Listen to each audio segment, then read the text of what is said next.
நன்றாய் புரிந்து கொள்ளுங்க. இன்னைக்கு நிறைய சிரிக்க வைக்கிற உங்களை கதைகளை சொல்லி ஓமைகளை சொல்லி என்ஜாய்மெண்ட் பண்ணி கைத்தட்ட வச்சு சில மோட்டிவேஷன் ஸ்பீச் கொடுத்து உங்களை ஒரு உணர்ச்சி சுத்துக்கள் தூண்டி விடுகிற பிரசங்கம் நிறைய உண்டு. ஆனால் தவறல்ல, அது உங்களுக்கு போதாது. பக்தி பாருங்க, தேவ பக்திக்கு ஏதுவாக முயற்சி பண்ணு. நீங்க கேட்கிற செய்தி உங்களை தேவனே பக்தி உண்டாக்குதா? நீங்க கேட்கிற வார்த்தைகள் உங்களுக்கு உள்ளத்தில் ஒரு கர்த்தரோடு பற்றை உண்டாக்குதா? அப்படிப்பட்ட வார்த்தைகளை கவனமாய் கேளுங்க. கண்டத யூடியூப்ல போய் டிவியில போய் பார்த்து உங்களுடைய பக்தியில் நீங்கள் பாதிக்கப்படாமல் இருங்கள். உங்களுடைய வாழ்க்கையை பக்திக்கு ஏதுவாக, தேவ பக்திக்கு ஏதுவாக முயற்சி பண்ணுகிற, தேவ பக்திக்கு ஏதுவாய் நடத்துகிற நல்ல வார்த்தைகளை படியுங்கள், தியானிங்கள். அதோடு கூட இந்த வார்த்தைகளை படிக்கும் பொழுதுமே நான் ஒன்றை சொல்லுகிறேன், உங்களுக்கு ஆலோசனையாக ஜெபித்து விட்டு, பரிசுத்த ஆவியானவரே இந்த வேதத்தின் மகத்துவங்களை அறிந்து கொள்ளும்படி என் மனக்கண்களை திறந்துள்ளோம் என்று சொல்லி ஜெபித்து ஆவியானுடைய துணையோடு கூட இதை படியுங்கள். இது சரித்திர புத்தகம் அல்ல, இது வெறும் டிக்ஷனரி அல்ல, இது அறிவுபடுத்துகிற அறிவியல் புஸ்தகம் அல்ல, இது ஒரு ஆவிக்குரிய புஸ்தகம். என்னுடைய இந்து ஃப்ரெண்ட் சொன்னா, ஏண்டா இவ்வளவு கஷ்டப்பட்டு எங்களுக்காக வேண்டீங்க? நாங்களாம் ஒரு நாள் கூட எத்தனையோ வருஷங்களா கோயிலுக்கு போயிருக்கோம், ஒரு நாள் கூட பக்கத்து வீட்டுக்காரனுக்கு, வியாதியில் இருக்கிற ஒருவனுக்கு, கஷ்டத்தில் இருக்கிற ஒருவனுக்கு விடுதலை உண்டாகணுமே அப்படின்னு ஒரு பூசையோ எங்க முறை பிரகாரம் ஒரு வேண்டுதலையோ நாங்க வச்சதே கிடையாது. நீங்க எப்ப பாரு அவன் நல்லா இருக்கணும், இவன் நல்லா இருக்கணும், பக்கத்து வீட்டுக்காரன் நல்லா இருக்கணும், இந்த குடிப்பழக்கத்துல அவன் விடுதலை ஆகணும், இந்த வியாதியிலிருந்து விடுதலை ஆகணும்னு சொல்லி மற்றவங்களுக்காகவே ஜெபிக்கிறீங்களே, மற்றவங்களுக்காக வேண்டிக்கிறீங்களே, ஒருவருக்கு ஒரு புத்தி சொல்றீங்களே, போதிக்கிறீங்களே, தேடி போய் அன்பு காட்டுறீங்களே, ஏன் என்று சொல்லி அவன் கேட்டான். இயேசுவை நம்பும் பொழுது நம்மை அவர் சரியனுடைய பக்தன் என்று சொல்லி நம்மை அடையாளப்படுத்துவதில்லை. அவர் என்ன சொல்லுகிறார்? அவருடைய பிள்ளையாகவே அவர் ஏற்றுக்கொள்கிறாராம். ஒரு குடும்பத்துல பிள்ளையா பிறக்கிறதுனா எவ்வளவு கஷ்டம். இந்த உலகத்தில் ஒரு குடும்பத்தில் பிள்ளையாய் பிறக்க வேண்டும் என்று சொன்னால் அவருடைய தாயின் கருவிலே உருவாகி அந்த குடும்பத்தில் பிறந்து வளர்க்கப்பட்டவர்களைத்தான் பிள்ளை என்று சொல்வார்கள். அதை தவிர வெளியிலிருந்து எத்தனை பிள்ளைகளை அவர்கள் எடுத்து வளர்த்தினாலும் அவங்க பல நேரத்தில் என்னுடைய பிள்ளைகள் என்று சொல்வார்கள். ஆனால் அவர் தீர விசாரிக்கும் பொழுது இது தத்து பிள்ளை, இதை நான் எடுத்து வளர்த்தின பிள்ளை அப்படின்னு தான் அவங்க முழுசா சொல்ல முடியும். சொந்த பிள்ளையை மாறவே முடியாது. ஒரு தடவை எங்க பெரியம்மா வீட்டில் அவங்களுடைய உறவினர்களுக்கு குழந்தை இல்லாத இருந்தது. அப்பொழுது இவர்கள் எங்களுடைய பெரியம்மா மகளை எடுத்து அவர்கள் வளர்த்தி சிறு வயதிலேயே எடுத்து வளர்த்தும் பொழுது அவர்கள் ஸ்கூலில் சேர்த்த வேண்டியதாக இருந்துச்சு. ஸ்கூலில் சேர்த்தும் பொழுது அவங்க கொடுத்துருக்கலாமாச்சு, எங்கள் பிள்ளை தான் அப்படின்னு, நாங்கள் தான் தாய் தகப்பன் அப்படின்னு சொல்லி கொடுக்கல, வளர்த்தனவங்க. என்ன சொல்றாங்க, யார் இந்த தாய் தகப்பன், யார் பேர் கொடுக்குறீங்க ஸ்கூலில் சேர்த்ததுக்கு அப்படின்னு சொல்லுது. உண்மையாகவே பெற்றெடுத்தவங்க பேரையே கொடுக்குறாங்க பாருங்க. சின்ன குழந்தையில இவங்க எடுத்து வளர்த்திட்டு இருந்தாலும் எங்க பிள்ளைன்னு சொல்லி பேர் கொடுக்க முடியல, பெற்றெடுத்தவங்க பேரை தான் கொடுத்துட்டாங்க. அது பின்னாட்கள்ல சில பிரச்சனைகளை உண்டு பண்ணினது. சொத்து விஷயத்துல அவங்க பிள்ளைதான் அப்படின்றத அரசாங்கம் நிரூபிக்கிறதுக்கு ஆகிவிடுகிறது. ஆனா ஏசப்பா ஒரு பொழுதும் அவரை நம்புகிற நம்முடைய வாழ்க்கையில் அவர் பிள்ளையாக ஏற்றுக்கொண்ட பிறகு ஒரு பொழுதும் கூட அவர் நான் தகப்பன் இல்லைன்னு சொல்றதே கிடையாது. ஆமென். எந்த நேரத்தில் ஏசப்பா அப்படின்னு கூப்பிட்டாக்கா அவர் நம்மை பெரியமாய் நமக்கு உதவி செய்ய வல்லவராய் இருக்கிறார். மத்தேயு 5:45. இப்படி செய்வதனால் நீங்கள் பரலோகத்தில் இருக்கிற உங்கள் பிதாவுக்கு புத்திரராய் இருப்பீர்கள். அவர் தீயோர் மேலும் நல்லோர் மேலும் நமது சூரியனை உதிக்க பண்ணி நீதி உள்ளவர்கள் மேலும் அநீதி உள்ளவர்கள் மேலும் மழையை பெய்ய பண்ணுகிறார். பாருங்க, பரலோகத்தில் இருக்கிற அப்பாவுக்கு நாம் புத்திரராய் இருக்க முடியும். அதனால்தான் தேவ பிள்ளைகள் என்று சொல்லி இயேசுவை நம்புகிறவர்களுக்கு ஒரு பெயர் உண்டு. தேவ பிள்ளைகள். எல்லாம் சொல்லுங்க, தேவ பிள்ளைகள். நான் தேவனுடைய பிள்ளை. ஹல்லேலூயா. இதுல ஒரு தைரியம் இருக்கணும் நம்மளுக்கு. இயேசுவை நம்புகிறவர்களுக்கு ஒரு தைரியம் என்ன தெரியுமா? நான் தேவனுடைய பிள்ளை. நாம் தேவனுடைய பிள்ளை அப்படின்னு சொல்லும் பொழுது நமக்கு விரோதமாக வருகிற எல்லா தீய சக்திகள் எல்லாம் நடுங்கும், பயப்படும். நமக்கு இருக்கிற அதிகாரம் நமக்கு இருக்கிற பவரை நாம் அறிந்திருக்க வேண்டும். நாம் தேவனுடைய பிள்ளை. தேவன் நமக்குள் ஆவியானவராய் வாசம் செய்கிறார். அடுத்து வாசித்து பார்க்கலாம். எபேசியர் 5:8. முற்காலத்தில் நீங்கள் அந்தகாரமாய் இருந்தீர்கள், இப்பொழுதோ கர்த்தருக்குள் வெளிச்சமாய் இருக்கிறீர்கள். வெளிச்சத்தின் பிள்ளைகளாய் நடந்து கொள்ளுங்கள். நாம் யாரு? எல்லாம் சொல்ல, வெளிச்சத்தின் பிள்ளைகள். வெளிச்சத்தின் பிள்ளைகள். ஆமென். ஹல்லேலூயா. வெளிச்சம் எது? நானே உலகத்திற்கு ஒளியா இருக்கிறேன், வெளிச்சமா இருக்கிறேன் அப்படின்னா என்ன? இயேசுதான் வெளிச்சம். அப்ப இயேசுவின் பிள்ளைகள், வெளிச்சத்தின் பிள்ளைகள். அப்ப இயேசுவின் பிள்ளைகளாக நாம் நடந்து கொள்ள வேண்டும். இயேசுவின் பிள்ளை அப்படின்னாக்க ஒரு உயர் அதிகாரியின் பிள்ளை எப்படி நடந்துக்குவான்? ஏதோ ஒரு பிரச்சனை வந்துச்சு அப்படின்னு உடனே அவன் என்ன, அவனுடைய வாழ்க்கையில அவன் நடக்கிற விதமே வித்தியாசமா இருக்கும். அது பிரச்சனை வந்தா என்ன சொல்ல தெரியுமா? நான் யார்கிட்ட பிள்ளை தெரியுமா அப்படின்மா. நான் சின்ன வயசுல படிக்கும் பொழுது நல்ல வசதியான குடும்பத்தில் இருக்கிறதான ஒரு ஃப்ரெண்ட் இருந்தான் எங்களுக்கு. ஏதாவது ஒரு விளையாட்டுல ஏதாவது ஒரு டிஸ்டர்ப் பண்ணிட்டாக்கா உடனடி அவன் சொல்லுவான், நான் யார் பிள்ளை தெரியுமா, எங்க அப்பா யார் தெரியுமா. உலக பிரகாரமாக அப்படி அந்த உரிமையை பாராட்டுகிறார்கள். ஆனால் தேவனை விசுவாசிக்கிற நாம் தேவ பிள்ளைகள் அப்படின்றதான அந்த உரிமையை நாம் பாராட்டி பிசாசோடு கூட நாம் எதிர்த்து நிற்க நமக்கு தைரியம் உண்டு. ஹல்லேலூயா, ஹல்லேலூயா. சரி, நம் பிள்ளைகள், அவர் தகப்பன், நாம் அவர் பிள்ளைகள். இது எதனால் உண்டானது? அவருடைய அன்பினால். ஹல்லேலூயா. அவர் இயேசு அன்பா இருக்கிறதுனாலையும் அவருடைய அன்பினாலையும் அந்த தகப்பன் பிள்ளை அப்படின்றதான அந்த உறவை நமக்கு கொடுத்திருக்கிறார். அவர் மேல் விசுவாசம் வைக்கிற நாம் ஒவ்வொருவரும், இந்த வார்த்தைகளை கேட்டுக்கொண்டிருக்கிற ஒவ்வொருவரும் அவருடைய பிள்ளையாய் மாறுவதற்கு மிகவும் சுலபமான வழியை அவர் வைத்து விட்டார். இயேசுவை நம்பிக்கை வைத்து, இயேசுவே என் இருதயத்துக்குள் வாரும், இயேசுவை நான் விசுவாசிக்கிறேன், நீர் எனக்கு தகப்பனாய் இரும், என்னை நடத்தும், எனக்கு உதவி செய்யும், உம்முடைய பிள்ளையாய் நான் இருக்க விரும்புகிறேன் என்று சொல்லி நம் வாய்களை திறந்து நாம் சொல்லும் பொழுதே அவர் நமக்கு தகப்பனாகவும் நாம் அவருக்கு பிள்ளையாகவும் மாறிவிடுகிறோம். அது முதற்கொண்டு அவருடைய அனைத்து நன்மைகளும் நம்முடைய வாழ்க்கையில் கிடைக்கும் என்பது வேதம் கூறுகிற சத்தியமாய் இருக்கிறது. அப்ப சரி, நாம் பிள்ளையானால் தகப்பனிடத்தில் நமக்கு கிடைக்கிற அந்த ஆசீர்வாதங்கள் நாம் கடந்த வாரத்தில் நாம் தியானித்தோம். பிள்ளைக்கு தகப்பனிடத்தில் கிடைக்கிற ஆசீர்வாதம் அப்படின்றத பற்றி நான் சொன்னேன். அதுல பல காரியங்கள் உங்களுக்கு நான் எடுத்து காண்பிச்சேன். அதனுடைய செய்தி உங்களுக்கு யூடியூப்ல அவைலபிளா இருக்குது, நீங்க பார்த்துக்கலாம்.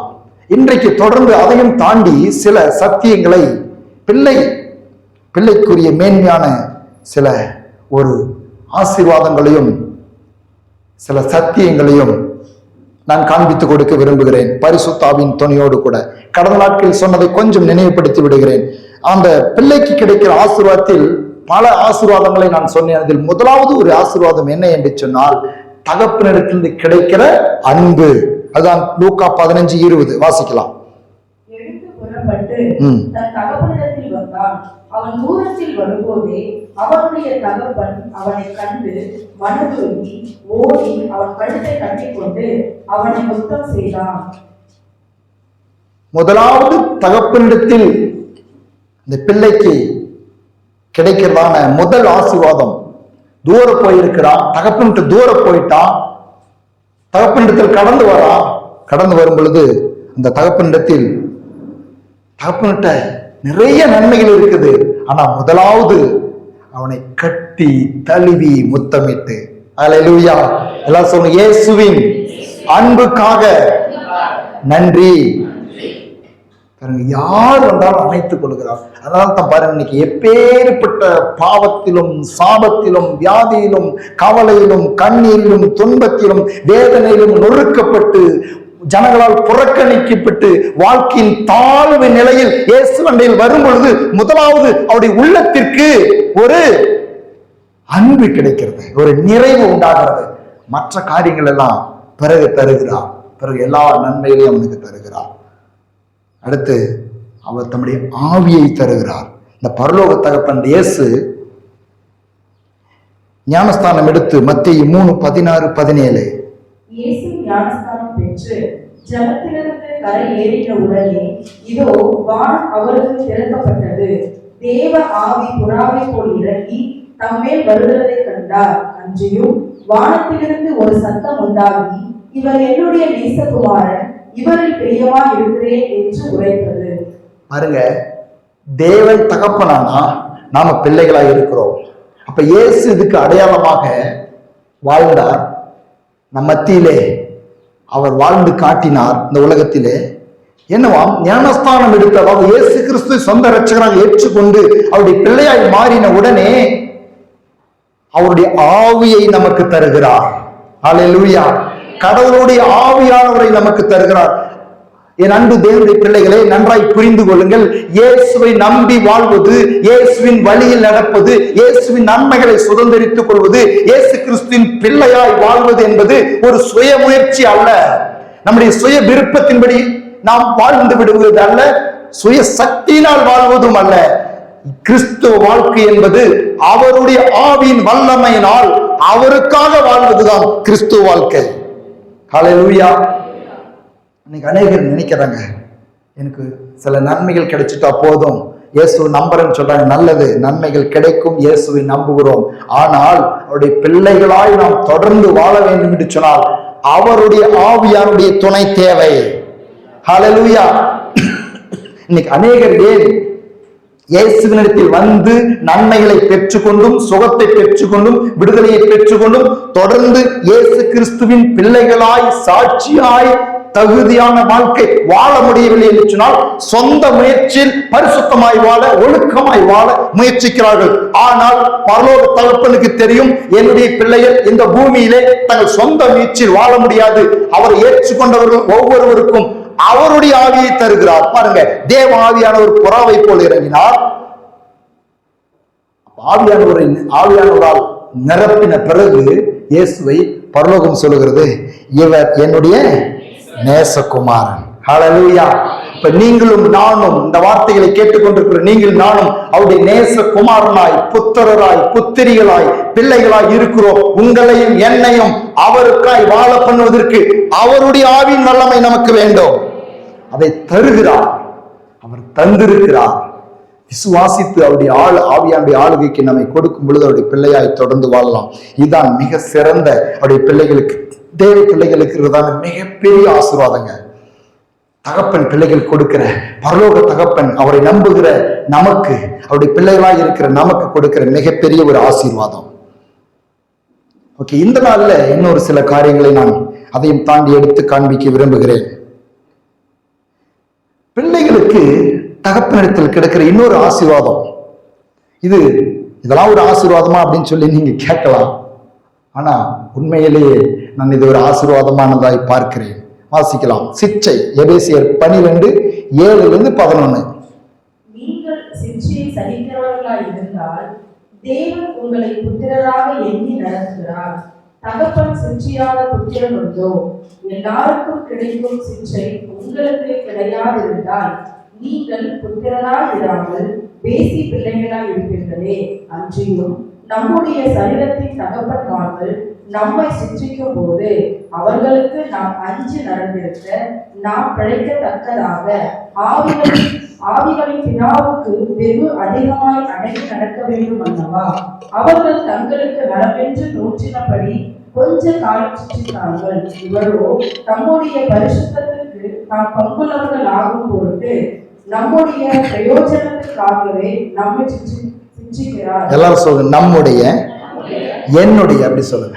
எல்லாரும் நம்மளுக்கு சொந்த சொல்லு, சொந்தமாய் நாம் ஏற்றுக்கொள்ளும். என்னுடைய பிரயோஜனத்திற்காகவே என்னை சிட்சித்து நடத்துகிற ஏசப்பாவுக்கு நன்றி. ஆனா இந்த சிச்சை குறித்து எனக்கு பேசுறதுக்கு என்னால தியானிக்க முடியல. நான் எப்படி விளக்குறது எனக்கு தெரியாது. ஆனா சிச்சைன்னு உடனே நான் சொல்லிடுறேன், தயவாய் தப்பானதை நம்முடைய எண்ணங்களில் நாம் வைக்க கூடாது. சிச்சை அப்படின்னு உடனே இன்னைக்கு அநேகர் என்ன நினைக்கிறாங்கன்னாக்கா, வாழ்க்கையில் வருகிற எல்லா பாடுகள், சில தீமைகள், வியாதிகள் எல்லாவற்றையும் சிச்சை அப்படின்னு சொல்லி, கடவுளுடைய சிச்சை, கடவுள் சிச்சிக்கிறாரு, கடவுள் தண்டிக்கிறாரு அப்படின்னு சொல்லி சொல்றாங்க. அதை என்னால் ஏற்றுக்க முடியல. ஆனால் ஒவ்வொருவரையும் கர்த்தர் பிரயோஜனத்துக்காக நம்முடைய பிரயோஜனத்திற்காக சிட்சிக்கிறார் என்று வேத வசனம் சொல்லுகிறது. அது எவ்வாறு ஒவ்வொருடைய வாழ்க்கையில் அது வித்தியாசமானதாய் இருக்கலாம். ஆனால் ஒன்றை புரிந்து கொள்ள வேண்டும், அவர் நம்மை சிட்சிக்கிறது எல்லாம், நம்முடைய வாழ்க்கையில் இருக்கிறது எல்லாம், நடக்கிறது எல்லாம் கர்த்தருடைய சிட்சை அல்ல. நான் அதை விளக்குறேன் இன்னும் கொஞ்சமா. நீதிமொழிகள் 3:11. என் மகனே, நீ கர்த்தருடைய சிட்சை அற்பமாக எண்ணாதே, அவர் கடிந்து கொள்ளும் போது சோர்ந்து போகாதே. இப்ப கர்த்தருடைய சிட்சை அப்படின்னு ஒண்ணு இருக்குது அப்படின்னு வேதம் சொல்லுகிறது. வேதவசனம் சொன்னால் அந்த கர்த்தர் தாம் நேசிக்கிறவர்களை சிட்சிக்கிறார் என்றும் வேதவசனம் சொல்லுகிறது. அடுத்த ஒரு வசனத்தையும் கூட நாம் வாசிக்கலாம். அப்ப கர்த்தர் தாம் நேசிக்கிற பிள்ளைகளை சிட்சிக்கிறார், தகப்பன் சிட்சியாத புத்திரர் உண்டோ அப்படியெல்லாம் எழுதப்பட்டிருக்கிறது. அப்ப யாக்கோபு 1:13, சோதிக்கப்படுகிற எவனும் நான் தேவனால் சோதிக்கப்படுகிறேன் என்று சொல்லாதிருப்பனாக, தேவன் பொல்லாங்கினால் சோதிக்கப்படுகிறவர் அல்ல, ஒருவரையும் அவர் சோதிக்கிறவரும் அல்ல. நன்றாய் மனதில் வைத்துக் கொள்ளுங்கள். இந்த சிட்சை குறித்து நீங்கள் கேட்கும் பொழுது பல விதங்களிலே இந்த சிட்சை குறித்தும், இந்த தகப்பன் பிள்ளைகளை சிட்சிக்கிற இந்த சிட்சை அப்படின்றத குறித்து நீங்கள் கேள்விப்படும் பொழுது நம் வாழ்க்கையில் இருக்கிற எல்லா தீமையுமே கர்த்தருடைய சிட்சை அப்படின்னு சொல்லி சில நேரத்தில் கேள்விப்பட்டிருக்கலாம். ஆனால் வேத வசனம் சொல்லுகிறது, பொல்லாங்கினால் சோதிக்கிறவர் சிட்சிக்கிறவர் அல்ல. எல்லாரும் சொல்லுங்க, பொல்லாங்கினால் சோதிக்கிறவர் சிட்சிக்கிறவர் அல்ல. இன்னும் கொஞ்சம் விளக்கமா சொல்ற பாருங்க. புலம்பல் 3வது அதிகாரம் 27-33. நுகத்தை சுமக்கிறது மனுஷனுக்கு நல்லது, அவரே அதை தன்மேல் வைத்தார் என்று அவன் தனித்திருந்து மௌனமாய் இருக்க கடவுள். நம்பிக்கைக்கு இடமுண்டோ என்று தன் வாயை விழுங்குவானாக. தன்னை அடிக்கிறவனுக்கு தன் கன்னத்தை காட்டி நிந்தையால் நினைத்திருப்பானாக. ஆண்டவர் என்றென்றைக்கும் கைவிட மாட்டார், அவர் சஞ்சலப்படுகிறதினாலும் தமது மிகுந்த கிருபையின்படி இறங்குவார். அவர் மனப்பூர்வமாய் மனுபுத்திரரை சிறுமையாக்கி சஞ்சலப்படுத்துகிறது இல்லை. எல்லாரும் சொல்லுங்க, இயேசு மனப்பூர்வமாய் மனுபுத்திரரை சிறுமையாக்கி சஞ்சலப்படுத்துகிறதில்லை. புரியுதா உங்களுக்கு? மனப்பூர்வமாய் நம்மை சஞ்சலப்படுத்தி சிறுமையாக்கி சஞ்சலப்படுத்துகிறதில்லை. அப்ப கர்த்தர் சிட்சிக்கிற விதங்கள் நம்முடைய பிரயோஜனத்திற்காக அவர் சிட்சிக்கிறார், தகப்பனுடைய சிட்சைகள். ஆனால் அந்த சிட்சையில் என்ன இல்லை? சிறுமை, சஞ்சலம் இல்லை, பொல்லாங்கு இல்லை. வேறு எவ்விதத்தில் நம்மை சிட்சித்து நடத்துகிறார் என்பது அவருடைய ஒவ்வொருடைய தனிப்பட்ட வாழ்க்கையில் தேவனுக்கும் அவர்களுக்கும் உள்ளதான காரியம். அது இதுதான் ஒரு மனுஷனுடைய வாழ்க்கையில் ஒரு தீமை உண்டாகும் என்று சொன்னால், ஒரு வியாதி வரும் என்று சொன்னால், ஒரு கஷ்டம் வரும் என்று சொன்னால், ஒரு விபத்து நடக்கும் என்று சொன்னால், உடனடியாக நீ செய்த பாவத்துக்கு தான் கர்த்தர் உன்னை சிட்சித்திருக்கிறார் என்று சொல்லி நேரடியாக நியாயம் தீர்ப்பது தவறு. அப்படி நான் நியாயம் தீர்த்து விட முடியாது. ஒவ்வொன்றும் நடக்க ஒவ்வொன்றுக்கும் நம்முடைய மூளை அறிவை கொண்டு விளக்கத்தை சொல்லி நாம் நியாயம் தீர்த்து விடக்கூடாது.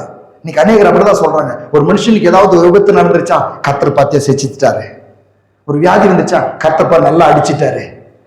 ஓகே, அப்படியெல்லாம் சொல்ல முடியல, அப்படிலாம் சொல்லவும் கூடாது. நாம் ஏன் சொன்னால், கர்த்தர் பொல்லாங்கினால் சிட்சிக்கிறவர் அல்ல, சிறுமையாக்கி சஞ்சலப்படுத்துகிறவர் அல்ல, அவர் மிகவும் நல்லவர். யாக்கோபு சொல்லுகிறார், நம்முடைய சுய இச்சையினால் இழுப்புண்டு சோதிக்கப்படுகிறோம் என்று சொல்லி. அப்ப சிட்சை என்று ஒன்று உண்டு. அது தேவனுக்கும் அவர்களுக்கும் தான் தெரியும். தேவன் தான் என்னை இதில் நடத்தி கொண்டிருக்கிறார், தேவன் தான் என்னை சிட்சிக்கிறார் அப்படின்னு சொல்லி அது அவர்களுக்கு மாத்திரம்தான் தெரியும். ஆனால் மற்றவர்கள் பார்த்து, நாம் பார்த்து மற்றவர்களை திடீர் என்று சொல்லி கர்த்தர் இப்படி நியாயம் தீர்த்திருக்கிறாரு, கர்த்தர் இருக்கலாம் அதை, ஆனால் நம் நாவில் சொல்லக்கூடாது, நாம் அதை நாம் நியாயம் தீர்க்கக்கூடாது. அது கர்த்தருடைய சிட்சை என்று நாம் சொல்லக்கூடாது. ஒருவேளை அது கர்த்தருடைய சிட்சை இல்லாமல் அவருடைய அறிவீனத்தினால் அப்படி நடந்திருந்தால் நாம் நியாயம் தீர்க்கும் பொழுது நாம் குற்றவாளிகளாய் நாம் இருப்போம். ஆகவே தான் ஆண்டவராக இயேசு சொல்லுகிறார், உன் சகோதரனை பார்த்து மூடனே என்று சொல்லுகிறவன் எரி நேரத்துக்கு பாத்திரனா இருக்கிறான் என்று சொல்லி. ஆகவே நம்ம யாரையும் நியாயம் தீர்க்க கூடாது, கர்த்தருடைய சிட்சைன்னு சொல்லக்கூடாது. கர்த்தர் சிட்சிக்கிறார் உண்மைதான், ஆனால் எப்படி சிட்சிப்பார் என்பதை நாம் எல்லாம் அறிந்து வைக்க முடியாது. நம்முடைய வாழ்க்கையில் எப்படி அவருடைய சிட்சைகளையும் அவருடைய விசுவாச பரீட்சைகளையும் வைக்கிறார் என்று தெரியாது, மற்றவருடைய வாழ்க்கையில் எப்படி வைக்கிறார் என்று தெரியாது. அது தேவனுக்கும் அவர்களுக்கும் மாத்திரம்தான் தெரியும். அவர்கள் மாத்திரமே அறிவார்கள். இது தேவனுடைய காரியம் என்று சொல்லி. யோபு ஒரு வேளை அறிந்திருந்தான், தேவன் கொடுத்தார் தேவன் எடுத்தார் அப்படின்னு சொல்லி. அப்ப தேவன் அனுமதித்திருக்கிறார் அப்படின்றத யோபு அறிந்திருந்தான். அது மாதிரி தனிப்பட்ட விதத்தில் நமக்கு தெரியும் அது, ஆமா தேவன் அனுமதித்திருக்காருன்னு சொல்லி. ஆனா நாம் அவருடைய வாழ்க்கையில் இருக்கிறதான சில சூழ்நிலைகளை பார்த்து இது கர்த்தர் தான் சிச்சிக்கிறாரு தண்டனை அப்படின்னு சொல்லி எல்லாம் நாம் நியாயம் தீர்க்க கூடாது, கவனமாய் இருப்போம். ஆகவே தகப்பனிடத்திலிருந்து நமக்கு கிடைக்கிறதான ஒரு மிகப்பெரிய ஆசீர்வாதம் என்னக்கா? சிச்சை. சொல்லுங்க, சிச்சை. அந்த சிச்சை நம்மளை என்ன பண்ணுதான்? நம்மளை உருவாக்குது, நம்முடைய பிரயோஜனத்துக்காக, நம்ம நல்லவர்களா இருக்குன்றதுக்காக தான் சிச்சிக்கிறார். உலகத்தில் நாம் பார்க்கிறோம் பிள்ளைகளை சிச்சிக்கிறது. யாரையாவது எத்தனையோ தாய் தப்புமா இருக்கிறீங்க, உங்க பிள்ளைங்க தப்பு பண்ணும்போது யாராவது கையை ஒடிச்சு சிச்சை கொடுத்துருக்கீங்க. ஒருத்தரும் ஆயி தரக்கூடிய படுத்துன்னு பிடிச்சி கையை முடிச்சு இத்தான் உங்களுக்கு சிச்சை, போ நான் எடுக்க வேணாம் சொன்னத்தை எடுத்துல அப்படின்னு பண்ணிருக்கீங்களா? ஆனா ஏதோ ஒருத்தர் மனுஷனுக்கு ஒரு ஆக்சிடென்ட் ஆகி ஒரு கையை காலை ஒடிஞ்சு போச்சுன்னு உடனே பாத்தியா தகப்ப சிச்சிச்சாரு அப்படின்னு சொல்றாங்க. அப்படின்னா என்ன? அப்படி சொல்லும் பொழுது என்ன சொல்றேன்னாக்கா, அந்த பரலோக தகப்பாடு நான் பெஸ்ட்பா, என் பிள்ளை தப்பு பண்ணிச்சு நான் கையை ஒடிக்கல, ஆனா அந்த தகப்பாரு இந்த பிள்ளை தப்பு பண்ணு கையை ஒடிச்சுட்டாரு, அவரோட நான் ரொம்ப பெஸ்ட் அப்படின்னு நாமளே நம்மளை சொல்லிக்கிற மாதிரி ஆயிரும். ஆகவே நாமளே பொல்லாங்கினால் பிள்ளைகளுக்கு அப்பத்தை கேட்கும் பொழுது கல்லை கொடுப்பானோ, மீனை கேட்கும் பொழுது தேலை கொடுப்பானோ, பாம்பை கொடுப்பானோ. பொல்லாதவர்களாகிய நீங்கள் உங்கள் பிள்ளைகளுக்கு நல்ல ஈவுகளை கொடுக்க அறிந்திருக்கும் பொழுது பரலோகத்தில் இருக்கிற தகப்பன் பரிசுத்த ஆவியும் நன்மையாலையும் தருவது அதிக நிச்சயம். ஆமென், ஹல்லேலூயா. ஆகவே இந்த ஒரு எண்ணங்களை நம்முடைய உள்ளத்தில் பதித்துக் கொள்ள வேண்டும். ஆகவே எல்லா தீமைகளையும் சிச்சை என்று எடுத்துக்கொள்ளவும் கூடாது. அதே நேரத்தில் கர்த்தர் சிச்சிக்கிறதே இல்லை, எப்பயும் அன்பா இருக்கிறாரு அப்படின்னு சொல்லியும் நாம நம்முடைய எண்ணத்தில் அதை நாம் பதித்துக் கொள்ளக்கூடாது. இது இரண்டும் தேவனிடத்தில் இருக்கிறதான பிள்ளைகளுக்கு இருக்கிறதான மிகப்பெரிய ஒரு பாக்கியம் என்று கருதுவோம். ஆமென், ஹல்லேலூயா. இது எல்லாம் அன்பினால் நடக்கிறது. அன்பினால் தான் சிச்சிக்கிறாரு. அன்பு இருக்கிறதுனால தான் சிச்சிக்க முடியுது. பிள்ளை இல்லை அப்படின்னு சொன்னா எப்படி கெட்டுப்போ அப்படின்னு சொல்லி விட்டுறலாம். இன்னைக்கு ஏன் நம்முடைய வாழ்க்கையில் பல நேரங்களிலே அவருடைய சிச்சைகள் வருகிறது என்று சொன்னால் அது அவர் நம்மை நேசிக்கிறார். ஏன் நாம் தாய் தகப்பனா இருக்கிற பிள்ளைகளுக்கு நாம் சிச்சைகளை கொடுக்கிறோம்? அது நல்லதுக்காக, அவருடைய பிரயோஜனத்துக்காக கொடுக்கிறோம். எஸ். அடுத்து நம்முடைய தகப்பனிடத்திலிருந்து பிள்ளைகளாக இருக்கிற நமக்கு கிடைக்கிற இன்னொரு ஆசீர்வாதத்தை நான் பேச விரும்புகிறேன். இன்னொரு ஆசீர்வாதம் என்ன என்று சொன்னால், இந்த இயேசு அப்பாவிடத்திலிருந்து அவர் நம்மை நேசிக்கிறதுனால் இந்த இயேசுவை நம்புகிற ஒவ்வொருவருக்கும் அவர் போதிக்கிறார். ஹல்லேலூயா. அவர் போதிக்கிறார். பாருங்க, இந்த போதனை மாத்திரம் இந்த கிறிஸ்துவத்துல இல்லைன்னாக்கா கிறிஸ்துவ நிற்க முடியாது, கிறிஸ்துவ வாழ்க்கை நிற்க முடியாது. பாருங்க, நீ எந்த உலகத்தில் எந்த இடத்துக்கு போய் பாருங்க, இந்த கிறிஸ்துவத்தில் இந்த இயேசு கிறிஸ்துவை நம்புகிற இந்த மக்கள் மத்தியில் போதனைகள் கிடைக்கிறது போல உலகத்தில் யாருக்குமே கிடைக்கிறது இல்லை. எனக்கு நிறைய ஃப்ரெண்டுங்க இருக்கிறாங்க, இந்து சகோதரர்கள் இருக்கிறாங்க. அவங்க சொல்லுவாங்க அடிக்கடி, வாரம் போதிக்கிறீங்களா, வாரம் கடவுளை பத்தி போதிக்கிறீங்களா, அப்படி என்னத்தான் போதிக்கிறீங்க, கடவுளை கும்பிட்டா பத்தாதா அப்படின்னு சொல்லுவாங்க. அவங்க போதனை என்பது நம் இயேசு அப்பாவிடத்திலிருந்து அவரை நம்புகிற பிள்ளைகளுக்கு கிடைக்கிற மிகப்பெரிய ஆசீர்வாதம். ஹல்லேலூயா. இயேசு இந்த உலகத்தில் வந்து வெறும் அற்புதம் மாத்திரம் செஞ்சுட்டு போயிருந்தீங்க. இன்னைக்கு அநேக இயேசுவை பார்த்த உடனே, இயேசுவை நினைச்ச உடனே அவர் கடவுள், அவர் அற்புதம் செய்கிறவர், அவர் சுகம் தருகிறவர், சமாதானம் கொடுக்கிறவர், சந்தோஷம் கொடுக்கிறவர், விடுதலை கொடுக்கிறவர், வாழ்க்கையின் சூழ்நிலைகளை மாற்றுகிறவர். உண்மை. அதோடு கூட அவர் போதகர், அவர் போதித்தார். மார்க்கு 4:1. அவர் மறுபடியும் கடலோரத்திலே போதகம் பண்ண தொடங்கினார். திரளான ஜனங்கள் அவரிடத்தில் கூடி வந்தபடியால் அவர் கடலில் நின்ற ஒரு படகில் ஏறி உட்கார்ந்தார். ஜனங்கள் எல்லாரும் கடற்கரையில் நின்றார்கள். இயேசுவின் அண்டையில் வந்த எல்லாருக்கும் அவர் அற்புதம் செய்தார், அதிசயம் செய்தார், வாழ்க்கையை மாற்றினார், வியாதிகளை குணமாக்கினார், பேய்களை துரத்தினார், ஆகாரத்தை கொடுத்தார், அவருடைய தீமையில் இருந்து அவரை விடுதலையாக்கி நன்மைகளை செய்தார். அதே இயேசு ஜனங்கள் எல்லாரும் நிற்க வைத்து போதிக்க தொடங்கினார். ஹல்லேலூயா, ஹல்லேலூயா. இன்றைக்கு மக்கள் மத்தியிலே விரும்பாத ஒரு காரியம் இது. கிறிஸ்தவர்களும் சரி, உலகத்தில் இருக்கிற எந்த மனிதர்களும் சரி, விரும்பாத ஒரு காரியம். கேட்டு பாருங்க, போதனைகளை கேட்கிறதுக்கு மனது விரும்புகிறதில்லை. அறிவுரைகளை கேட்பதற்கு மனசு ஒத்துக்கொள்கிறதில்லை. ஆனால் இயேசு போதித்தார். இயேசுவின் போதனைகள் அற்புதமானவைகள். லூக்கா 4:31. பின்பு அவர் கலிலேயாவில் உள்ள கப்பர்நகூம் பட்டணத்திற்கு வந்து ஓய்வு நாட்களில் ஜனங்களுக்கு போதகம் பண்ணினார். ஹல்லேலூயா. என்னத்துக்கு ஓய்வு நாளை கொடுத்திருக்கிறாரு? ஞாயிற்றுக்கிழமை எதற்கு உண்டு பண்ணினார்? ஞாயிற்றுக்கிழமை உண்டு பண்ணி பரிசுத்த ஆராதனை என்று சொல்லி உண்டு பண்ணி சபையில் எல்லாரும் கூடி வந்து அவரை ஆராதிக்க வேண்டும் என்று சொல்லி அவர் ஒழுங்குபடுத்தினதே ஆதி முதற்கொண்டு இந்நாள் வரைக்கும் ஆண்டவருடைய வருகை பரியந்தும் அவர் தம்முடைய ஜனங்களுக்கு போதித்து நடத்த வேண்டும். போதனை மிகவும் அவசியம். அதற்குத்தான் சபை, அதற்குத்தான் ஊழியக்காரர்கள், அதற்குத்தான் தேவ ஆவியானவர், அதற்குத்தான் வேத வார்த்தைகள். இவைகளை எடுத்து போதிக்கும் பொழுது என்ன நடக்கிறது? இந்த போதனையின் மூலமாக மனிதனுடைய வாழ்க்கை மறுரூபமாக்கப்படுகிறது. ஆகவே பாருங்க, அற்புதத்தை விரும்புறாங்க, அநேகர் என்கிட்ட போன் செஞ்சு எனக்கு போன்லயே ஜெபம் பண்ணிருங்க, எனக்கு சபைக்கு வரத்துக்கு டைம் இல்லை. சரி, சபைக்கு வரத்துக்கு டைம் இல்ல, யூடியூப்ல இந்த மெசேஜ் எல்லாம் வருதுங்க, கேளுங்க. அதை கேட்கறதுக்கும் டைம் இல்லைங்க. அப்ப என்னங்க பண்ணணும்? நான் போன் பண்ணும்போது எனக்காக போன்ல ஜெபம் பண்ணிருங்க, ஆசீர்வாதம் வந்துட்டோம். போதனை எனக்கு வேண்டாங்க. இயேசுவின் போதனை யாருக்குங்க வேணும்? அது எங்க? அது நான் போதனை 1 நிமிஷத்திலே முடியுது. 1 மணி நேரம் போதிக்கிறாங்க. அந்த 1 மணி நேரத்து செய்தியும் அமைதியா உட்காந்து கேட்கறதுன்றது ரொம்ப கஷ்டம்.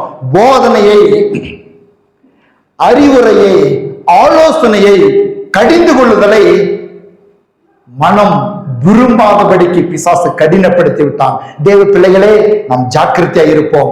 நான் சொல்லுகிறேன் உங்களுக்கு, போதனையை வெறுத்தால், போதனையை தள்ளினால் ஒரு நாள் கர்த்தர் நம்மை ஏற்றுக்கொள்ள மறுப்பார். எதற்கு போதனை அவசியம்? வாழ்க்கையில் ஒழுங்காய் வாழ்வதற்கு. சும்மா உலகத்தெல்லாம் எத்தனையோ போதனை இருக்குதுங்க. உலகத்தில்லாத போதனையா அப்படின்னு சொல்லுவாங்க சில பேர். உலகத்தில் 1000 போதனைகள் இருந்தாலும் அதெல்லாம் மாம்சத்தில் மனுஷன் உண்டு பண்ணி வைத்திருக்கிறதான சில நல் நெறிமுறைகள். அவைகளின் மூலமாய் மனிதனுடைய வாழ்க்கை மாற்றப்படுகிறதில்லை. இங்கே போதிக்கப்படுகிற ஒவ்வொரு வார்த்தைகளும் அப்போஸ்தலனாகிய பேதுரு சொல்லுகிறான், வாழ்வதரும் ஜீவ வார்த்தை உம்மிடத்தில் உண்டு. ஹல்லேலூயா. இந்த வார்த்தைகள், இங்கே போதிக்கப்படுகிற வார்த்தைகள், இங்கே சொல்லப்படுகிற வார்த்தைகள் ஜீவ வார்த்தைகள். இதனால் வாழ்க்கை மறுரூபமாக்கும். இயேசு பிரசங்கித்துக் கொண்டே, ஆலோசனை சொல்லிக்கொண்டே, சீசர்களுக்கு போதித்துக் கொண்டே இருந்துவிட்டு அவர் சொல்லுகிறார், இப்பொழுது நான் சொன்ன இந்த வார்த்தைகளால் நீங்கள் பரிசுத்தமாய் இருக்கிறீர்கள். அப்படின்னா என்னங்க? நீங்க தொடர்ந்து அவருடைய போதனைகளையும் அவருடைய வார்த்தைகளையும் வேத வசனங்களையும் வாசித்து பாருங்க, வாழ்க்கையில் மறுரூபம் உண்டாகும். வாழ்க்கையை மறுரூபப்படுத்துகிற இயேசுவின் போதனைகளுக்காய் நன்றி. அது அன்பினால் அவருடைய பிள்ளைகளுக்கு கொடுக்கப்படுகிற மிகப்பெரிய பாக்கியம். எவரெல்லாம் போதனைகளை கேட்கிறார்களோ அவர்கள் வாழ்க்கையில மாற்றம் நிச்சயமாய் உண்டாகும். அதற்கு தாங்க தவறாமல் ஞாயிற்றுக்கிழமை ஆராதனைக்கு வாங்க அப்படின்னு வேத வசனம் சொல்லுகிறது. சபை கூடியவர்களை விட்டு விடாதுங்க. பாருங்க, இன்னைக்கு ஏன் வரமாட்டாங்கனாக்கா வேற ஒண்ணும் இல்லைங்க. அதே நேரத்துல ஒரு பிரியாணி போடுறோம்னு சொல்லி பாருங்க, வருவாங்க.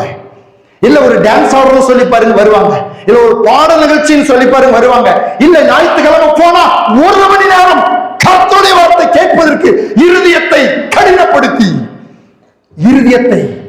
கடினப்படுத்தி வசனம் உள்ள போகக்கூடாது என்பதற்காக இருதயத்தின் வாசலையும் மனதின் வாசலையும் பிசாசு அடைத்து வைத்திருக்கிறான். நாம் ஜாக்கிரதையா இருப்போம். வசனம் உள்ளே போகவில்லை என்று சொன்னால் வாழ்வு இல்லை என்று சொன்னால் இயேசு சொல்லுகிறார், நானே ஜீவ அப்பம்.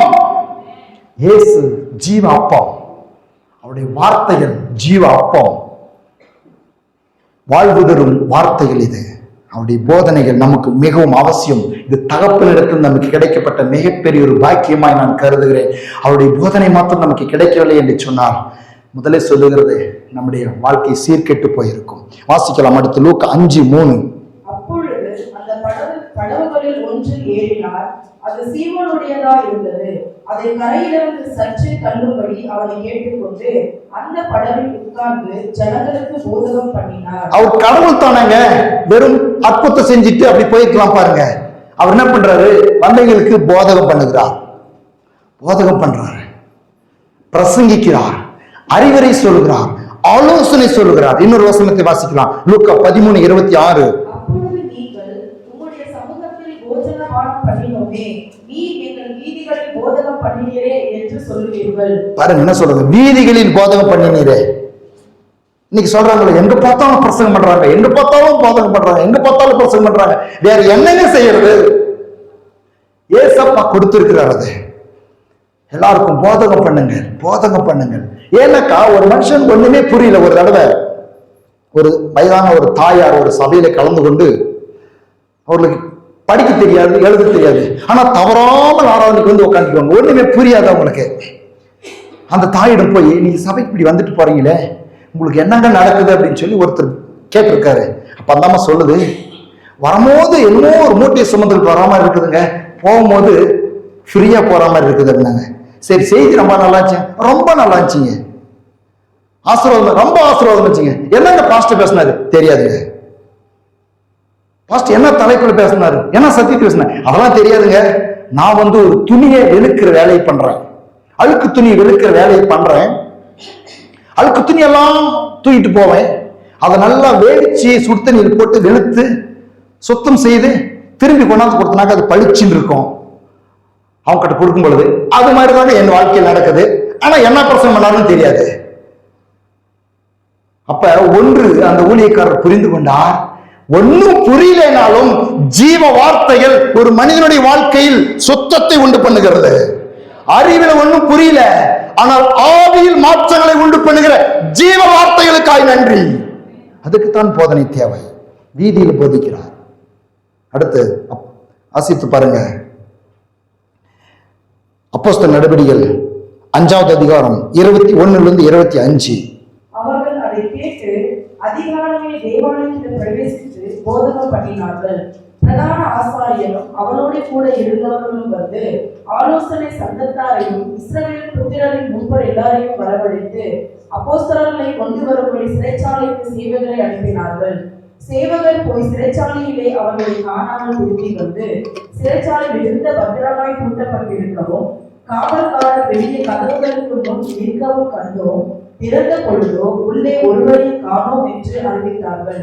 இந்த செய்தியை ஆசாரியரும் தேவாலயத்தை காக்கிற சேனை தலைவரும் பிரதான ஆசாரியர்களும் கேட்ட பொழுது இது என்னமாய் முடியுமோ என்று அவர்களை குறித்து கலக்கமடைந்தார்கள்.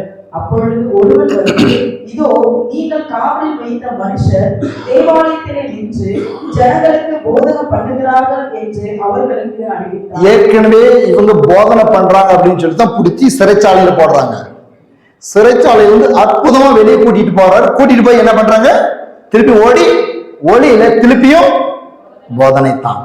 இயேசுவை பற்றி போதிக்க இயேசு பற்றி எடுத்து சொல்ல இயேசு பற்றி சொல்லுகிறதை நீங்கள் காதுகளில் கேட்க உங்கள் இருதயத்தில் ஏற்றுக்கொள்ள வாழ்க்கையில் மறுரூபங்கள் உண்டாகிறது. அதற்காகத்தான் பரலோக தகப்பன் அவரை நேசிக்கிற, அவரை விசுவாசிக்கிற, அவருடைய பிள்ளைகளாய் இருக்கிற உங்களுக்கும் எனக்கும் போதனை செய்யக்கூடிய ஒரு முறையை, வேத வசனங்களை ஆவியானுடைய துணையோடு கூட எடுத்து நமக்கு கற்றுக் கொடுக்கக்கூடிய வழிகளை சபையிலே உண்டு பண்ணி வைத்திருக்கிறார். ஆகவே தான் இந்த வார்த்தைகள் ஒரு மனுஷனை வாழ வைக்கும் என்பதற்காகத்தான் இந்த வார்த்தைகளுக்கு சபையிலே நாம் முக்கியத்துவம் கொடுக்கிறோம். இது ஜீவனுள்ள தேவனுடைய வார்த்தையின் பிரசங்கம். ஹல்லேலூயா. அடுத்து வாசித்து பாருங்க, எபேசியர் 6:4. தேவ ஆலோசனை பிள்ளைகளுக்கு கொடுக்கப்படுகிறது. பிதாக்களே, நீங்களும் உங்கள் பிள்ளைகளை கோபப்படுத்தாமல் கர்த்தருக்கு ஏற்ற சிட்சையிலும் போதனையிலும் அவர்களை வளர்ப்பீர்களாக. போதனையிலும் வளர்ப்பீர்கள். அப்ப இந்த போதனையில் வளர்க்க சொல்லி வசனம் சொல்லுதுங்க. என்னத்துல வளர்க்கிறது? போதனையில். பாருங்க, நீங்க போதனையெல்லாம் போதனையா அது யாருங்க கேட்பாங்க? போதனையை கேட்பதற்கு செவிகள் மிகவும் செவிடாய் போய் வீட்டது. அவன் வசனம் சொல்லுகிறது போதனையில் வளர்ப்பீர்களாக. பிள்ளைகளை போதிச்சு வளர்க்கணும் அப்படின்னு சொல்லி நமக்கு வேதம் நமக்கு சொல்லுகிறது. ஏன்னா பரலோக தகப்பன் நம் ஒவ்வொருவருக்கும் போதகராக இருக்கிறார். அடுத்த ஒரு வசனத்தை வாசிக்கலாம், எபேசியர் 4:12-13. பரிசுத்தவான்கள் சீர்பொருந்தும் பொருட்டு சுவிசேஷ ஊழியத்தின் வேலை நன்மைக்காகவும் கிறிஸ்துவின் சரீரமாகிய சபையானது பக்தி விருத்தி அடைவதற்காகவும் அவர் சிலரை அப்போஸ்தலராகவும் சிலரை தீர்க்கதரிசிகளாகவும் சிலரை சுவிசேஷகராகவும் சிலரை மேய்ப்பராகவும் போதகராகவும் ஏற்படுத்தினார். சிலரை போதகராகவும் ஏற்படுத்தினார். இப்ப சபையில் போதனையை எவ்வளவு தேவன் விரும்புகிறார் என்று பாருங்க. அவர் பரலோக தகப்பன் தன் பிள்ளைகளுக்கு போதனை அவசியம் என்பதை எண்ணி அறிந்து உணர்ந்து ஏற்படுத்தி வைத்திருக்கிறார். ஆனால் போதனைகளை கேட்பதற்கு நம்முடைய உள்ளத்தை நாம் ஆயத்தப்படுத்திக் கொள்ள வேண்டும். என்று சொன்னால் இன்னைக்கு தீர்க்க தரிசனங்கள், அதாவது போதனைகள், ஆலோசனைகள் இல்லாத இடத்தில் ஜனங்கள் சீர்கெட்டு போவார்கள் என்று சொல்லி இருக்கிறது. அபிஷேகம் இருக்கலாம் நல்லது, உங்களுக்குள் வல்லமை இருக்கலாம் நல்லது, வரங்கள் இருக்கலாம் நல்லது, அந்நிய பாஷை இருக்கலாம் நல்லது. ஆனால் எவ்வளவு கர்த்தருடைய வார்த்தைகளை மீண்டும் மீண்டும் மீண்டும் மீண்டும் கேட்கிறீர்களோ, வாசிக்கிறீர்களோ, பரிசுத்த ஆவியின் துணையோடு தியானிக்கிறீர்களோ, வாழ்க்கை மறுரூபமாகும். ஹல்லேலூயா.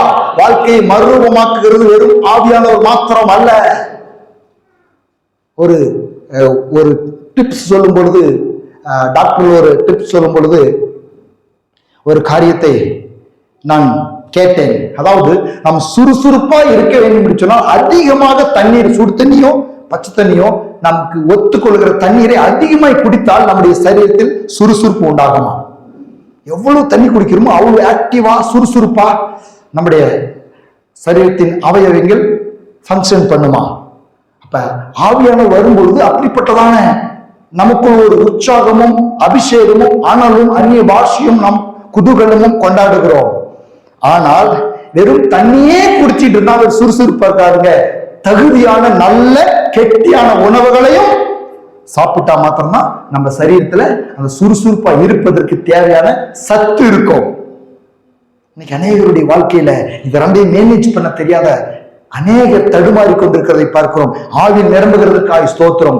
ஆவியில் நிரம்பி அந்நிய பாஷையில பேசி ஆராதிக்கிற பிள்ளைகள் இன்றைக்கு வேதத்தை மூடினால் அடுத்த ஞாயிற்றுக்கிழமை தான் திறப்பது ரொம்ப வேதனையான ஒரு காரியம். இன்றைக்கு சபையில கேட்ட இந்த பிரசங்கத்தோடு முடிந்தது. திரும்ப அடுத்த ஞாயிற்றுக்கிழமை வந்து இந்த பிரசங்கத்தை தான் கேட்கிறேன் காதுலன்னா அதுவும் ரொம்ப கஷ்டம். இடையிலே உங்களுக்கு சமயம் கிடைக்கும் பொழுது நமக்கு கொடுக்கப்பட்டிருக்கிற நல்ல போதனைகளை நான் சொல்றேன், உங்களுக்கு ஆலோசனையை சொல்றேன், சபை போதனைகளை கேளுங்கள். இன்னைக்கு அநேகர் சுவிசேஷகருடைய போதனையிலேயே வாழ்ந்துகிட்டு இருக்கிறாங்க, தீர்க்கதரிசிகளுடைய போதனையிலேயே வாழ்ந்துகிட்டு இருக்கிறாங்க. நாம் தீர்க்கதரிசிகளுடைய போதனைகளை, சுவிசேஷகருடைய போதனைகளை, அவருடைய ஜெபங்களை, அவருடைய மற்ற அப்போஸ்தலர்களுடைய ஆராதனைகளை, வர்ஷிப் லீடருடைய வர்ஷிப்பை நீங்கள் ரசிக்க வேண்டாம், ருசிக்க வேண்டாம், கேட்க வேண்டாம் என்று சொல்லவில்லை.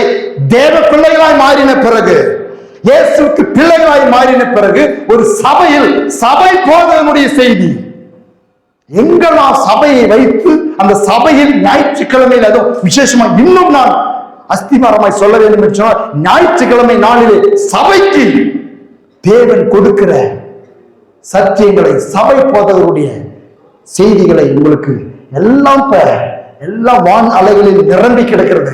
தகுதியான போதனைகளை எடுத்து கேளுங்க, வாழ்க்கை மறுரூபமாக்கப்படும். இன்னைக்கு ஏன் மறுரூபமாக்கப்படாமல் பல விதத்தில் தேவ பிள்ளைகளுடைய வாழ்க்கையில் குறைவுகளும் பலவீனங்களும் இருக்கிறது என்று சொன்னால், அவர்கள் கேட்கிறதெல்லாம் சுவிசேஷ செய்திகள், அப்போஸ்தலருடைய செய்திகள், தீர்க்கதரிசியுடைய செய்திகளையே கேட்டு வாழ்ந்து கொண்டிருக்கிறார்கள். நல்லது, ஆனால் அதையும் தாண்டி சபை போதனை மிகவும் அவசியம். அல்லேலூயா. இங்க எல்லாம் கொடுக்கப்படுங்க. மற்ற சுவிசேஷகர்கள், அப்போஸ்தலர்கள், தீர்க்கதரிசிகள் எல்லாம் ஒருவேளை கடாய் விருந்து மாதிரி போடலாம், ஒரு திருமண சாப்பாடு மாதிரி போடலாம். ஆனா எல்லா விதமான கசப்பும் இனிப்பும் காரமும் கலந்ததான போதனைகள் சபையில் மாத்திரமே தான் கிடைக்கும். அதனால சபையை நடத்துகிற ஊழியக்காரருடைய செய்திகளை தேவ பிள்ளைகளா இருக்கிற நீங்கள் கேளுங்க. யாரா இருந்தாலும் சரி, ஒரு நல்லா தெரிந்தெடுத்து. இப்ப தமிழ்நாட்டுல பார்த்தோம் அப்படின்னு சொன்னாக்க நிறைய பேர் சபைக்கு போதிக்கிறார்கள். சபை ஞாயிற்றுக்கிழமை ஆராதனையில் தெளிவா சத்தியங்களை போதிக்கிற எத்தனையோ பேர் உண்டு. கர்நாடகாவிலும் கன்னட செய்திகளும் அவைலபிள் உண்டு. அப்படி பார்த்து சர்ச் பண்ணி அவங்களை மோட்டிவேட் பண்ணிக்காங்க, அவங்கள பாருங்க, அதை கேளுங்க. அதற்காகத்தான் நாங்கள் விசேஷமா ஆராதனையை முக்கியப்படுத்துகிறோம். நல்லது, ஆராதிக்கிறோம் நல்லது, ஆராதனை பாடல்களையும் அப்லோட் பண்ணுகிறோம் நல்லது. ஆனால் செய்தியை நாங்கள் அப்லோட் பண்ணி வைத்திருக்கிறதுக்கு, கட் பண்ணி வைத்திருக்கிறது எதுக்கு காரணம் தெரியுமா? செய்திகள், போதனைகள் மிகவும் மனுஷனுக்கு அவசியம். ஹல்லேலூயா. கேளுங்கள், கேட்டுக்கொண்டே இருங்கள், வாழ்க்கை மறுரூபமாகும். போதனை அவசியம் என்பதை அறிந்த தேவன் போதகர்களை ஏற்படுத்தி வைத்திருக்கிறார். நீதிமொழிகள் 1:1-8 போதனை பாருங்க எப்படி இருக்குதுன்னு. தேவனுடைய ஏசப்பா நம்ம வைத்த அன்பினால நமக்கு கொடுக்கிற ஒரு போதனை கேளுங்க. எஸ் எஸ் இஸ்ரவேலின் ராஜாவுமாகிய சாலமோனின் நீதிமொழிகள் இவைகள் ஞானத்தையும் போதகத்தையும் அறிந்து புத்திமதிகளை உணர்ந்து விவேகம், நீதி, நியாயம், நிதானம் என்பவர்களை பற்றிய உபதேசத்தை அடையலாம். இவைகள் பேதைகளுக்கு வினாவையும் வாலிபருக்கு அறிவையும் விவேகத்தையும் கொடுக்கும். புத்திமான் இவைகளை கேட்டு அறிவில் தேடுவான். விவேகி நல்ல ஆலோசனைகளை அடைந்து நீதிமொழிகளையும் அதன் அர்த்தத்தையும் ஞானிகளின் வாக்கியங்களையும் அவர்கள் உரைத்த புதைப்பொருள்களையும் அறிந்து கொள்ளுவான். கர்த்தருக்கு பயப்படுதலே ஞானத்தின் ஆரம்பம். மூடர் ஞானத்தையும் போதகத்தையும் அசட்டை பண்ணுகிறார்கள். என் மகனே, உன் தகப்பன் புத்தியை கேள், உன் தாயின் போதகத்தை தள்ளாதே. அவைகள் உன் சிரசுக்கு அலங்காரமான முடியும், உன் கழுத்துக்கு சரப்பணியுமாய் இருக்கும். நீங்க அநேகர் படிக்க தெரிஞ்சு இருக்கிறீங்க. ஒருவேளை நீங்க படிக்க தெரியாது இருந்தாலும் கூட அதுக்கு தான் உங்களுக்கெல்லாம் நாங்கள் இந்த ஆடியோ பைபிளை கூட நாங்கள் உங்களுக்கு அறிமுகப்படுத்தி இருக்கிறோம். இங்க இருக்குது குறைந்த விலையில ஒரு 850 ரூபா ரேஞ்சில் உங்களுக்கு அந்த டெக்கும் அந்த பென்ட்ரைவும் கிடைக்கும். அதுல 20வது லைன்ல அந்த ரிமோட் எடுத்து 22 அப்படின்னு போட்டீங்கன்னா டைரக்டா நீதிமொழிக்கு போகும். 20வது லைன்ல நீதிமொழிகள் இருக்குது. படிக்க தெரிஞ்ச பிள்ளைகள் நீதிமொழிகள் 20வது புஸ்தகமா இருக்குது. ஆதியாகமத்திலிருந்து நீங்க அடுத்த வாரம் வரத்துக்குள்ள இந்த நீதிமொழிகளை ஒரு தடவை படிச்சுட்டு வாங்க பாருங்க, வாழ்க்கையில ஒரு மறுரூபம் உண்டாகும். அதுல பாருங்க அற்புதமா இருக்குது. நானெல்லாம் என்னுடைய வாலிப நாட்களில இந்த நீதிமொழிகள் 31 அதிகாரம் இருக்கும். ஒரு நாளுக்கு ஒரு அதிகாரத்தை நான் வாசிப்பேன், டார்கெட்டை எடுத்துட்டு வாசிப்பேன். ஒரு மாசத்துல ஒரு முடிஞ்சு போயிடும். ஆனா இந்த நீதிமொழியில வாசித்தாலும் கேட்டாலும் ஏறக்குறைய ஒரு 1.5 மணி நேரம், இல்ல ஃபாஸ்டா வாசித்த 1 மணி நேரம், நிதானம் வாசித்த 2 மணி நேரத்துக்குள்ள வாசித்து முடிச்சிடலாம். வாசித்து பாருங்க, பரிசுத்த ஆவியுடைய துணையோடு வாசித்து பாருங்க, பரிசுத்த ஆவியுடைய துணையோடு கேட்டு பாருங்க. வாழ்க்கையில் மாற்றத்தை கொண்டு வருகிற ஜீவ வார்த்தைகள், போதனைகள். இந்த நீதிமொழிகள் நீங்க வாசிக்கும் பொழுது நல்லா கவனிச்சு பாருங்க. போதனையை கேள், அறிவுரையை கேள், உணர்ந்து கொள், கற்றுக்கொள், போதகம், அறிவுரை அப்படின்னு சொல்லி வருகிற வார்த்தையெல்லாம் பாருங்க, மிக அழகா இருக்கும். நம் வாழ்க்கைக்கு பிரயோஜனமா இருக்கும், நம் வாழ்க்கையை உருவாக்கும், நம்மை நல்லவர்களாய் வாழ வைக்கும். அல்லேலூயா. இது இயேசு அப்பாவினிடத்திலிருந்து அவருடைய அன்பினால் அவருடைய பிள்ளைகளாய் இருக்கிற நமக்கு கிடைத்திருக்கிற மிகப்பெரிய ஆசீர்வாதம். ஆமென். அல்லேலூயா. ஆசீர்வாதம் தகப்பனிடத்திலிருந்து ஆசீர்வாதம் அப்படின்னு சொன்னோடனே நம்மளுக்கு டைரக்டா எல்லாருடைய மனுஷனையும் போறது என்ன தெரியுமா? எல்லாம் பணம், காசு, பொருள், அர்த்தம் நல்லது, அவைகளும் ஆசீர்வாதம் தான். ஆனா அவைகளும் தாண்டி இப்படிப்பட்ட ஒரு போதனைகள் நம்முடைய தகப்பனிடத்திலிருந்து நமக்கு கிடைக்கிறதுக்காக நாம் கர்த்தருக்கு நாம் நன்றி சொல்லுவோம். ஹல்லேலூயா. நாம் கேட்க ஆயத்தமாய் இருந்தால் எப்படியாகிலும் அவர் தம்முடைய பரிசுத்த ஆவியானவரை கொண்டு நமக்கு போதிப்பார். எல்லாரும் சொல்லுங்க, நான் கேட்க ஆயத்தமாய் இருந்தால் என் தகப்பன் தம்முடைய ஆவியானவரை கொண்டு எனக்கு எப்படி ஆகிலும் போதிக்க அவர் வல்லவராயிருக்கிறார். ஒரே காரியங்க, கேட்க ஆயத்தமா இருக்கணும். நாம ஒரு ஸ்டெப் கேட்க ஆயத்தமா இருக்கணும். பாருங்க, போதிக்கிறதுக்கு ஒரு வீட்டுக்குள்ள வராது. மார்த்தாள் மரியாதை வீட்டுக்குள்ள வராது. அங்கேயும் போதனை நடக்குது. நடக்கும் பொழுது மரியாதைங்கிறவன் கேட்க ஆயத்தமா இருக்கிறார். இன்னொரு ஆள் யாரு? அவளுக்கு என்ன போதனைக்கு சாப்பாடு ரொம்ப பாஸ்டாகிறான் பையன். சாப்பாட்டை நினைச்சிட்டே இருப்பான் போல் இருக்குது. சாப்பாடு சாப்பிடணும் பாஸ்டா சொல்றான். அப்ப மார்த்தாள் எதுல கவனமாக்குறான்? சாப்பாட்டு விஷயத்துல கவனமாக்குறான். ஆனா ஆண்டவர் என்ன விரும்பினாரு? போதனையை கேட்க வேண்டும் என்று விரும்பினார். அல்லேலூயா. அதுல சாப்பாடு முக்கியம், ஆசீர்வாதம் முக்கியம், சுகம் முக்கியம், சமாதானம் முக்கியம். ஆனால் பொறுமையாய் போதனைகளை கேட்க, போதனையின் மூலமாக அவைகளுக்குள் எல்லாம் அதுல வந்துடும். அல்லேலூயா. கேட்கும் பொழுது அவைகள் எல்லாம் வந்துடும். அதுல எல்லாமே இருக்குங்க. அது ஒரு பேக்கேஜ் மாதிரி. வெறும் அதனால்தான் அவருடைய வார்த்தை சொல்லுகிறது, என் வார்த்தை ஆவியாயும் ஜீவனாயும் இருக்கிறது. அது மாத்திரமல்ல, அவர் தம்முடைய வார்த்தைகளை அனுப்பி அவர்களை சொஸ்தமாக்குகிறார். அவருடைய வார்த்தையை அனுப்பி அவர்களை விடுவிக்கிறார். வானம் பூமி ஒளிந்து போனாலும் வார்த்தைகள் ஒளியாது. யாரிடத்தில் செல்வோம் ஆண்டவரே? வாழ்வு தரும் ஜீவ வார்த்தைகள் உம்மிடத்தில் உண்டு. ஹல்லேலூயா. ஆகவே இந்த கிறிஸ்துவ போதனை என்பது, இயேசு கிறிஸ்துவத்தை போதிப்பது, சபையிலே கடவுளை பற்றி எடுத்து சொல்வது சாதாரண காரியம் அல்ல. இதை நெக்லெக்ட் பண்றாங்க. ஒரு கூட்டம்னா ஓகே, ஒரு டான்ஸ்னா ஓகே, ஒரு நடனம்னா ஓகே, ஒரு திருவிழானா ஓகே. ஆனால் சபையில் கூடி வருகிறதுனாக்கா என்ன இருக்குதுங்க? ஞாயிற்றுக்கிழமை ஆராதனை தானா, சரி விடுங்க, திருவிழா ஆராதனை பார்த்துக்கலாம். அப்ப ஆராதனையை விரும்புகிறார்கள், திருவிழா ஆராதனை விரும்புகிறார்கள், பாடலை விரும்புகிறார்கள். ஆனால் ஆண்டவர் சொல்லுகிறார், என் போதனை உன் வாழ்க்கையை மறுரூபமாக்கும் மகனே. ஹல்லேலூயா. தகப்பனிடத்திலிருந்து கிடைக்கிற மிகப்பெரிய பாக்கியங்க. அதனால தான் ஒருத்தர் சொன்னாரு, நான் சபைக்கெல்லாம் வர முடியாதுங்க, நான் அப்பப்ப நீ யூடியூப்ல போடுறீங்க இல்லையா, பக்கத்துல இருக்கிற ஒரு இடம் வர முடியும், அவரால் வாய்ப்பு இல்லாத இருந்தா தேவன் அறிவார், ஆனா வர முடியாதுங்க, அதையே நான் பார்த்துக்கிறேன் அப்படின்னு சொன்னாரு. அப்போ ஒரு ஊழியக்காரர் சொன்னாரு இருக்கலாங்க, அது பார்க்கறது நல்லது, தப்புன்னு சொல்ல. ஆனா நீங்க எப்பயுமே ஏற்கனவே ரெடிமேட் பரோட்டா வாங்கி சாப்பிடுவீங்களா? ஃப்ரெஷ்ஷா சாப்பிடணும்னு கொஞ்சம் கூட ஆசை இல்லையா உங்களுக்கு அப்படின்னு கேட்டாங்க. அப்ப ஃப்ரெஷ்ஷா கிடைக்கிறதை வாங்கி சாப்பிட்றதுக்கு வாஞ்சிக்க வேண்டும். ஆமென். சமயம் கிடைக்கும் பொழுது நம் வாய்ப்புகளை உருவாக்கி அதுக்கு இந்த நேரங்களை ஒதுக்கி கர்த்தருடைய சமூகத்துக்கு கர்த்தருடைய போதனைகளை கேட்பது நமக்கு ஆசீர்வாதம். ஆமென். அவர் நமக்கு போதிக்கிறவராயிருக்கிறார். சங்கீதம் 27:11.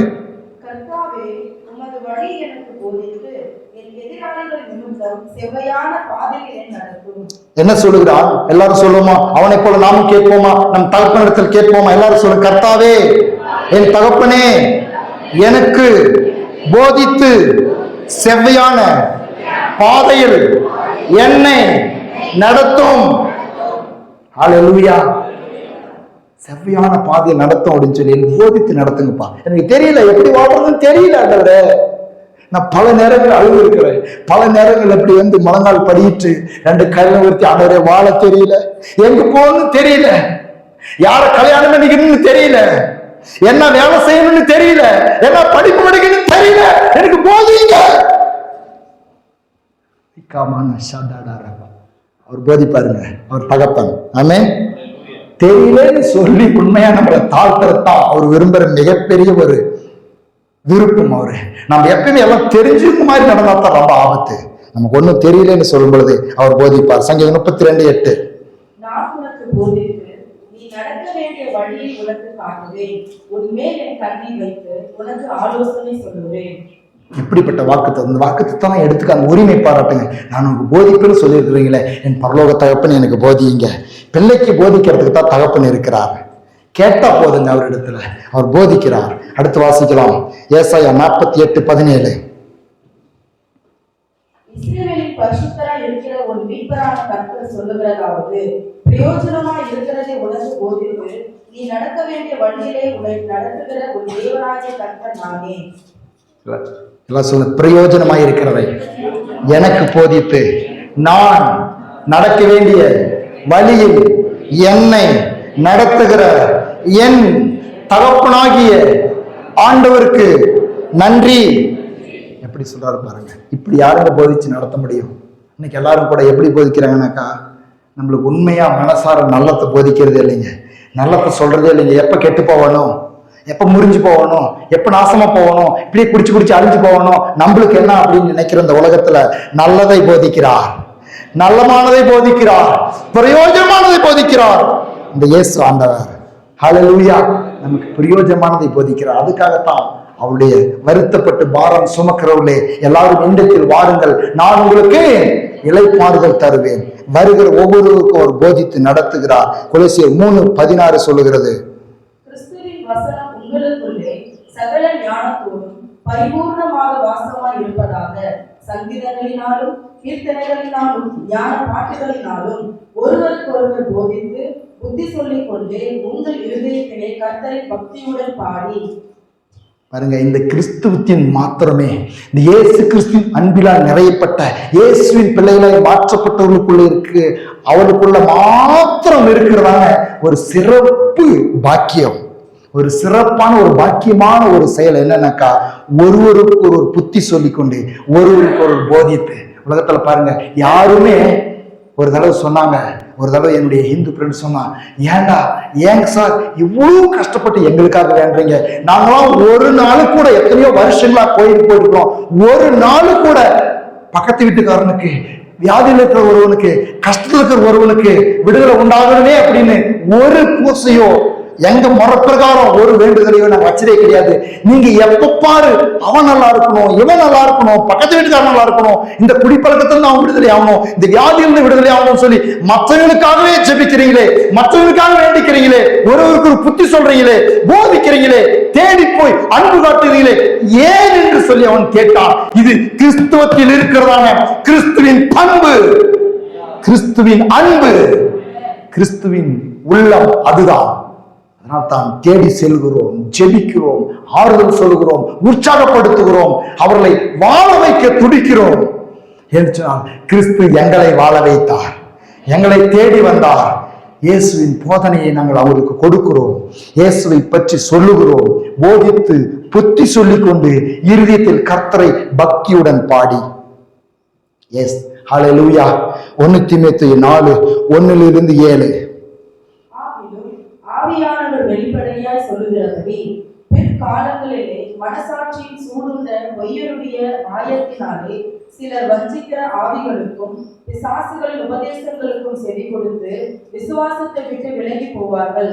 விவாகம் பண்ணாதிருக்கவும் விசுவாசிகளும் சத்தியத்தை அறிந்தவர்களும் ஸ்தோத்திரத்தோடு அனுபவிக்கும்படி தேவன் படைத்த போஜன பதார்த்தங்களை விளங்க வேண்டும் என்று அந்த பொய்யர் கட்டளையிடுவார்கள். தேவன் படைத்ததெல்லாம் நல்லதா இருக்கிறது, ஸ்தோத்திரத்தோடு ஏற்றுக்கொள்ளப்படுமாகில் ஒன்றும் தள்ளப்படத்தக்கதல்ல. அது தேவ வசனத்தினாலும் ஜபத்தினாலும் பரிசுத்தமாக்கப்படும்.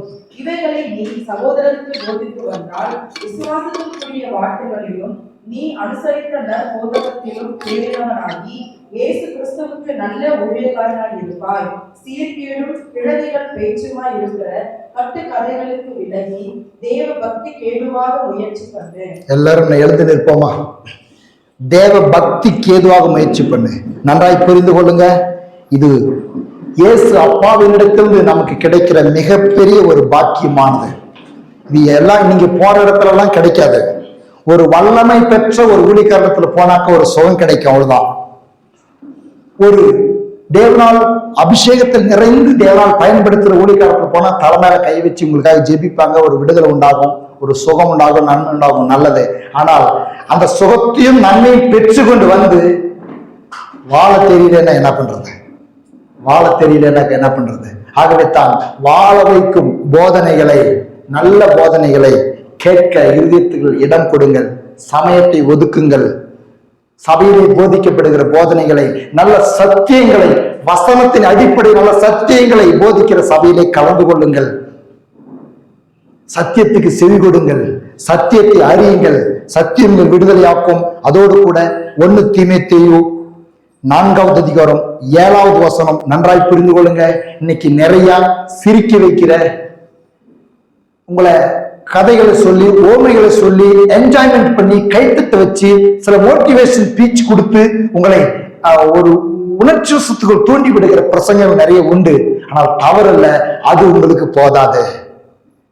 பக்தி பாருங்க, தேவ பக்திக்கு ஏதுவாக முயற்சி பண்ணு. நீங்க கேட்கிற செய்தி உங்களை தேவனே பக்தி உண்டாக்குதா? நீங்க கேட்கிற வார்த்தைகள் உங்களுக்கு உள்ளத்தில் ஒரு கர்த்தரோடு பற்றை உண்டாக்குதா? அப்படிப்பட்ட வார்த்தைகளை கவனமாய் கேளுங்க.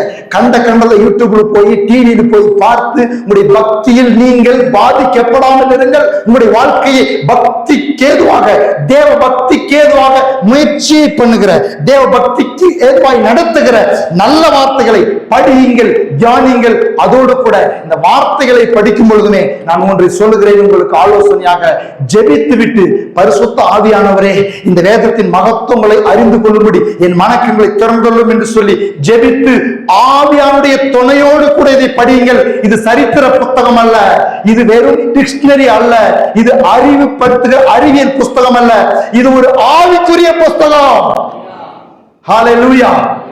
ஆகவே இவைகளை படிக்கும் பொழுது மிகவும் ஜாக்கிரதையாய் படிக்க வேண்டும். இது ஒரு புனிதமானது, இது வெற்றியின் புஸ்தகம், ஜீவ தேவனுடைய வாக்கு தத்தங்கள் அடங்கிய புஸ்தகம். ஆவியானவர் மாத்திரமே இதற்குரியதான விளக்கத்தை கொடுக்க முடியும். நாம் பிள்ளைகள், நமக்கு நிறைய நன்மைகள் உண்டு.